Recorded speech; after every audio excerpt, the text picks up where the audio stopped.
তবে এটার একটা মজার বিষয় দেখেন, আমাদের দেশে আসলে তো ট্রাফিক রুলস বলতে কিছু নাই। আমাদের দেশে ডানে বামে পিছনে চারপাশে তাকিয়ে হচ্ছে ড্রাইভ করতে হয়।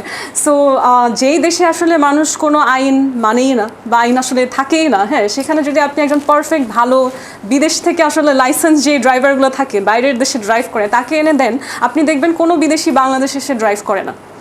আপনি অন্য দেশে দেখবেন জনগণের কাজই হচ্ছে আইন না মানা। Let me finish.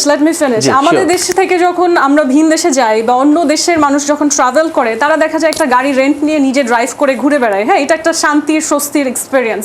আপনি কোনোদিন দেখবেন না যে কোনো ফরেনার ভালো ড্রাইভ করলেও তারা বাংলাদেশের রাস্তায় ড্রাইভিং করে, যতই সে এক্সপার্ট হোক না কেন। কারণ বাংলাদেশিদেরকে তাদের বোঝা আছে যে এখানে আসলে ফরম্যাট দেখায় কোনো লাভ নাই। এই দেশে আসলে নর্মাল মানুষ পাবলিকই যেভাবে নিয়ন্ত্রিত হয়, সেখানে আসলে প্রপার ফরম্যাটের কোনো রিলেশন নাই। এখন coming back to our economics, হ্যাঁ, আমাদের ইকোনমি কিন্তু সেই আসলে IMF, ওয়ার্ল্ড ব্যাংক এগুলোর উদাহরণ টেনে কোনো লাভ নাই। আমাদের ইকোনমি চলেই হচ্ছে গার্মেন্টসের উপর ডিপেন্ড করে, to be very frank with you. এবং সরকারের অনেক অনেক ডিসিশনকে আমি নিজেই হচ্ছে ক্রিটিসাইজ করি, but coming to this one I will give him some time to prove himself. কেন?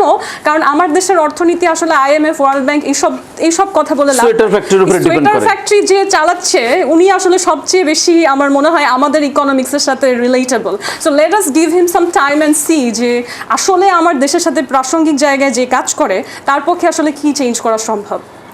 গুড। মেঘনা আলম যেটা বললেন সেখান থেকে আপনাকে শুরু করি।